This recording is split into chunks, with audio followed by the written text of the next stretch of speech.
எல்லோருக்கும் சனிக்கிழமை காலை வணக்கம். நாளைக்கு வந்து ஹஸ்பண்ட் மலைக்கு கிளம்புறாங்க. அதனால் கொஞ்சம் இன்றைக்கி வேலை இருக்குதுன்னு சொல்லிட்டு லீவ் போட்டாங்க. அப்போது வந்து 2ஆம் நாத்தனார் வீட்டுக்கு கிளம்புனாங்க. சரி நான் லஞ்ச் வந்து அங்கே சாப்பிட்டுக்கிறேன்ட்டாங்களா, சரி நமக்கு வரைக்கும் தானேன்னு சொல்லிட்டு லஞ்ச் செஞ்சேன்.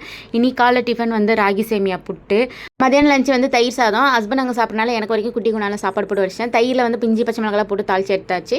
கொஞ்சோண்டு ஊறுகாவும் எடுத்துக்கிட்டேன்.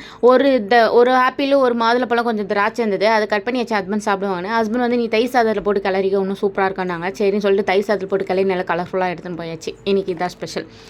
அப்புறம் ஈவினிங் வரும்போது நான் 4:30 மணிக்கு ஒரு 1 ஹவர் பர்மிஷன் போட்டு நான் கிளம்பிட்டேன். அவங்களும் ஹஸ்பண்டும் வந்தாங்க. வரும்போது எங்கள் 2ஆம் நாத்தனார்லாம் கூட்டிகிட்டு வந்தாங்க. அப்படியே வரும்போதே பல்லாவரம் பஜாரில் போயிட்டு தேவையானலாம் நாளைக்கு சாமிக்கு தேவையானலாம் வாங்கிட்டு அப்படியே டீ கடையில் போயிட்டு ஆளுக்கு ஒரு டீ குடிச்சு பஜ்ஜியெல்லாம் சாப்பிட்டாங்க. நான் மிளகா பஜ்ஜி வாங்கின்னு லெமன் டீ குடிச்சிட்டு வீட்டுக்கு வந்தாச்சு. வீட்டுக்கு வந்து நிறைய வேலை, கொஞ்சம் டிஃபன் செய்கிற வேலை, பூ கட்டுற வேலை, நான் ஹஸ்பண்ட் ஒரு பக்கம் பார்க்க, நான் ஒரு பக்கம் பார்க்கன்னு வேலையை முடிச்சாச்சு. நான் இன்றைக்கி இதான் ஸ்பெஷல். என்னோட வீடியோ பிடிச்சிங்கன்னு நினைக்கிறேன். மறக்காம சப்ஸ்கிரைப் பண்ணி சப்போர்ட் பண்ணுங்கள் ஃப்ரெண்ட்ஸ். பை.